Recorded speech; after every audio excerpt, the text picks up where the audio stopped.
የ2024-25 የእንግሊዝ ፕሪሚየር ሊግ የአመቱ ቤስት በረኛ ወይም ጎልኪፐር አሊሰን ቤከር በአቬሬጅ ፖይንት 57 አቬሬጅ ፖይንት በማግኘት አንደኛ ሆኗል። ፒክፎርድ ደግሞ 54 አቬሬጅ ፖይንት በማግኘት ሁለተኛ፣ የአርሰናሉ ዴቪድ ራያ ደግሞ በ54 ተመሳሳይ ነጥብ ሶስተኛ ሆኗል። እንግዲህ ከ1 እስከ 10ን ገብታችሁ ማየት ትችላላችሁ።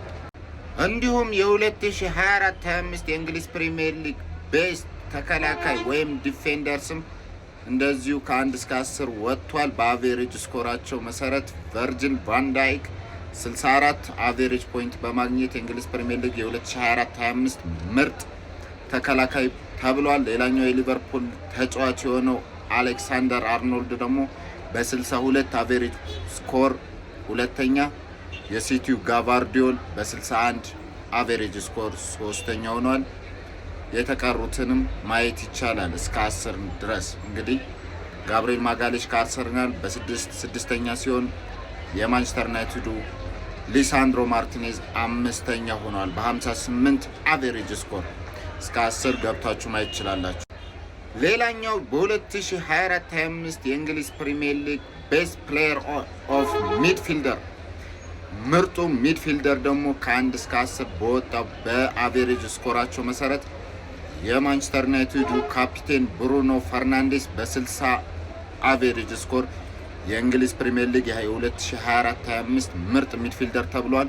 ሁለተኛው የቶተንሃሙ ማዲሰን በ60 ተመሳሳይ ነጥብ የእንግሊዝ ፕሪሚየር ሊግ ምርጡ ሚድፊልደር ሲባል፣ የማንቸስተር ሲቲው ኮቫቲች በ59 ነጥብ ሶስተኛ የእንግሊዝ ፕሪሚየር ሊግ የዚህ ዓመት ምርጡ ሚድፊልደር መባል ችሏል። እስከ 10 ያሉትን ደግሞ ራሳችሁ እየገባችሁ ማየት ትችላላችሁ። ሌላኛው የ2024 የፊት አጥቂዎች ምርጥ ከ1 እስከ 10 ወጥቷል። መሐመድ ሳላ በ77 አቬሬጅ ስኮር የእንግሊዝ ፕሪሚየር ሊግ የዚህ ዓመት ምርጡ ፎርዋርድ በመባል ተመርጧል።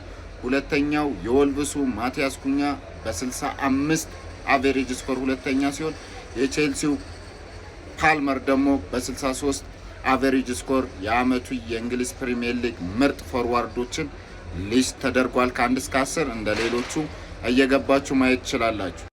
በአጠቃላይ ቤስት ፕሌየር ኦፍ 2024-25 የዚህ ሲዝን የአመቱ ምርጥ ተጫዋቾችን ስናጠቃልለው ደግሞ እንደተለመደው አንደኛ የዚህ አመት ምርጥ ተጫዋች መሐመድ ሳላ በአቬሬጅ ስኮሩ 77 በማግኘት አንደኛ ነው። ማቲያስ ኩኛ ሁለተኛ፣ ቨርጂል ቫን ዳይክ ሶስተኛ፣ ፓልመር አራተኛ፣ አሌክሳንደር አርኖልድ አምስተኛ፣ ጋቫርዲዮል ስድስተኛ፣ አይዛክ ሰባተኛ፣ ሰን ደግሞ 8ኛ፣ ብሩኖ ፈርናንዴስ 9ኛ፣ ማዲሰን 10ኛ የአመቱ ምርጥ 10 ተጫዋቾች ወጥቷል።